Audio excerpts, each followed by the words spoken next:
कॉन्ट्रॅक्टरांनी शासनाला आणि साहेबांना बऱ्याच वेळेस आम्ही निवेदन दिले आणि महाराष्ट्र लेवलवरून सर्व ठिकाणी हे आंदोलन चाललेले आहे आणि यापूर्वी आम्ही 4 वेळेस आंदोलनाला समोर गेलेलो आहोत आणि दररोज साहेबांनी पाठपुरावा करून थोडं क्षुल्लक रक्कम आम्हाला येते, त्याच्यात आमचं कामांचं आणि काही नियोजन होत नाही आहे। पण यापुढे हे असंच जर चालू राहिलं तर आमचं तीव्र आंदोलन करणार आहोत। आम्ही सर्व कॉन्ट्रॅक्टर महाराष्ट्र लेवलपर्यंत आमचं सर्वांचं बोलणं चालू आहे।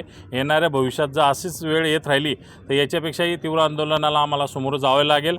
ही वेळ आमच्यावर शासनाने येऊ नये यासाठी आम्ही सर्वजण म्हणजे शासनाने प्रयत्न करावे ही विनंती आहे।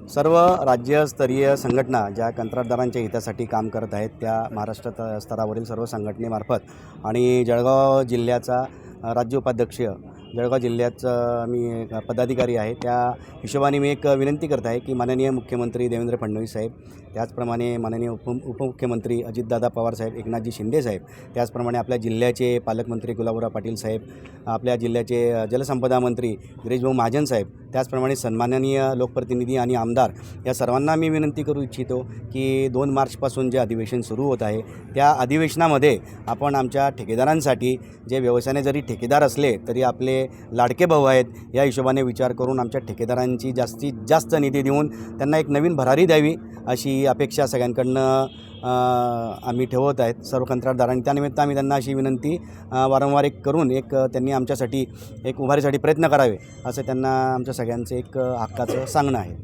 धन्यवाद।